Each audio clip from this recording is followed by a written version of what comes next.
Welcome to iBT. Kadapa జిల్లా బద్వేలో bar association ఏకగ్రీవంగా విధుల బహిష్కరణకు నిర్ణయం తీసుకుంది. అడ్వకేట్ బొల్లు భాస్కర్ ఇంటిపై జరిగిన దాడికి నిరసనగా రేపటి నుంచి ఆదివారం వరకు కోర్టు విధులను బహిష్కరిస్తామని తెలిపారు. రాధాకృష్ణ నగర్ లో ఉన్న భాస్కర్ నివాసంపై గత కొంతకాలంగా వివాదం కొనసాగుతున్నట్లు తెలిపారు.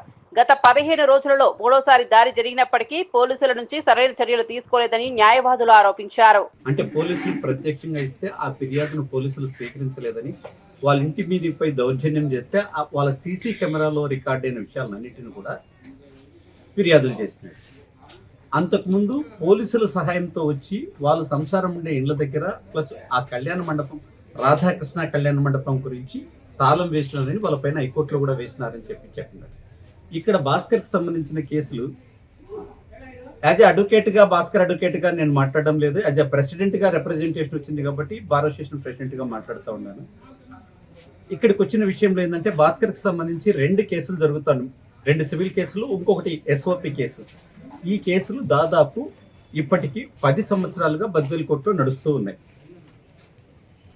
ఆ కేసుల్లో మొత్తం ప్రాపర్టీ అంతటికి సంబంధించిన దాంట్లో కొంత ఒక 9-10 సెంట్ల వరకు భాస్కర్ కొనుగోలు చేసి ఇల్లు కట్టుకున్నట్టే, అంటే భాస్కర్ మదర్ పేరుతో కొనుగోలు చేసి ఇల్లు కట్టుకున్నారు.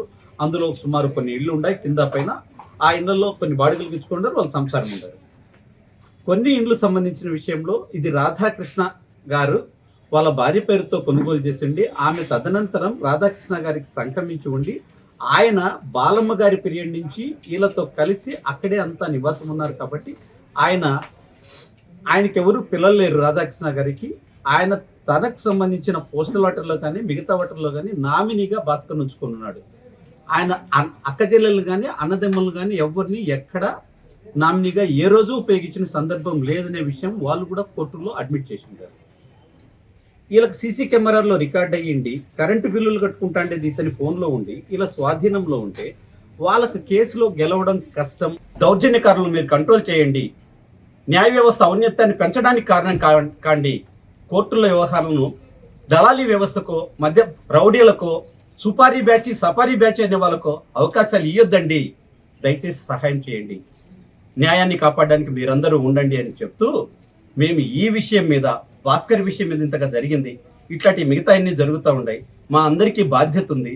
రేపు కోర్టుల్లో విధులను బహిష్కరించి ఈ విషయం జిల్లా జడ్జి గారికి ఎస్పీ గారికి తెలియజేస్తూ, బార్ కౌన్సిల్ మెంబర్లకు తెలియజేస్తూ, బార్ కౌన్సిల్ మెంబర్లందరికీ తెలియజేస్తూ చీఫ్ జస్టిస్ గారికి డీజీపీ గారికి రిప్రజెంటేషన్ రూపంలో తీసుకోదలుచుకున్నాము. ఈ విషయంలోనే కాకుండా సివిల్ వ్యవహారాలలో మధ్యవర్తుల జోక్యం ఎక్కువగా ఏదైనా ఇబ్బందులు పెడితే ఈ విషయంలో న్యాయవాదులను అందరినీ కలుపుకోవడం ముందుకు వెళ్ళడానికి, ప్రజలకు సరైన బాధ్యతగా వాళ్ళ సివిల్ కోర్టుల్లో న్యాయం పొందడానికి అవకాశం ఉండేటందుగా మేమందరము న్యాయవాదులను కలిసి ఐక్యంగా ప్రయత్నం చేస్తామని, ఇందుకు సహకరించే వాళ్ళందరికీ మేము ఎప్పుడు రుణపడి ఉంటామని తెలియజేస్తాం.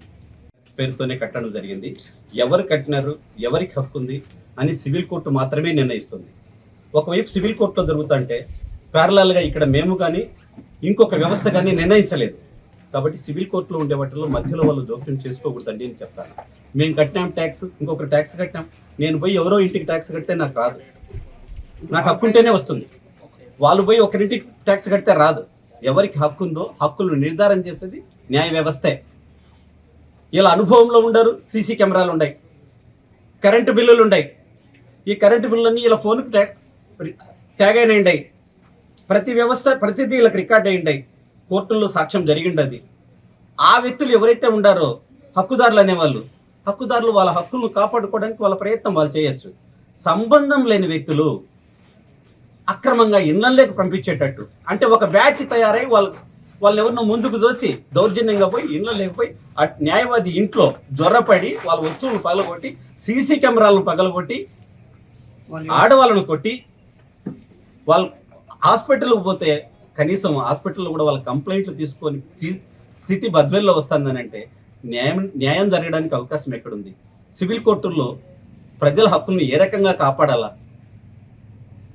సహకరించాల్సి ఉండే పోలీస్ వ్యవస్థ ఎంత నిర్లక్ష్యంగా వ్యవహరిస్తుంది? బాధ్యతగా వ్యవహరించమని, బాధ్యతగా చూడమని.